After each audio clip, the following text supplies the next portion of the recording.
all heard of MLK's famous I Have a Dream speech, but how many of us have heard of John Lewis's speech given at the March on Washington in 1963?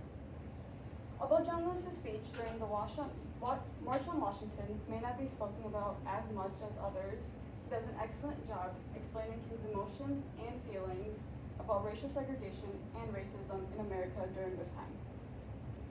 Throughout his speech, John Lewis describes his frustration not only with racial segregation, but with jobs for African Americans, freedom and equality overall, and America as a whole. About John Lewis.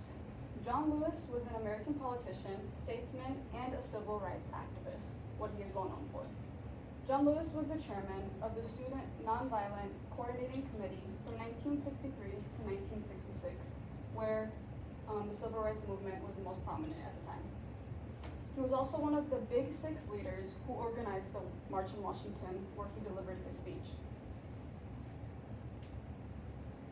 When and where? The March on Washington was given in Washington, D.C. at the Lincoln Memorial on August 28, 1963. The purpose for this march was to advocate for civil and economic rights for African Americans, also for jobs and freedom.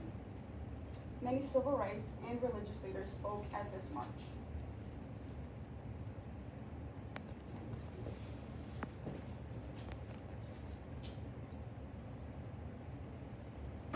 When we will march with the spirit of love and with the spirit of dignity that we have shown here today.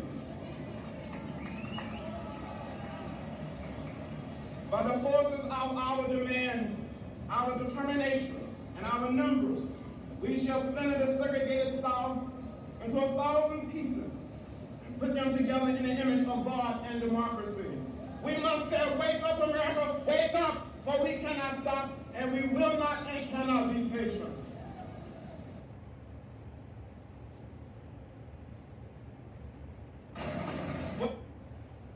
Significance of the speech between then and now.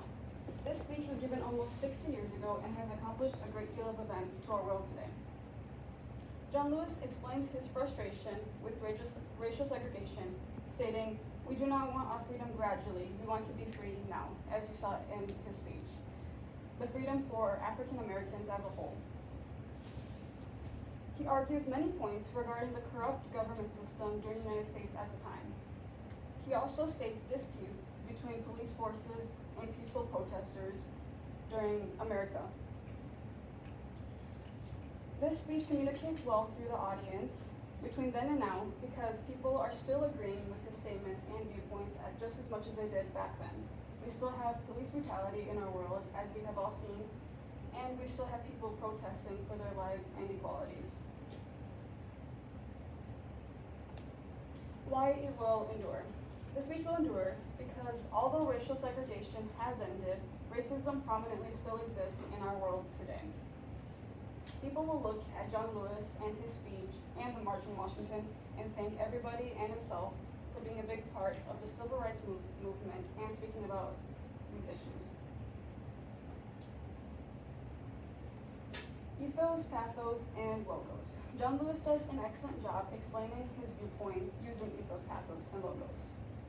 He uses ethos by appealing to the segregation and discrimination for African Americans, by pointing out facts and his viewpoints that please the audience. We know this because the audience returns cheers, screams, and claps in return, agreeing with what he is saying. John Lewis uses pathos by adding emotion to connect with his audience.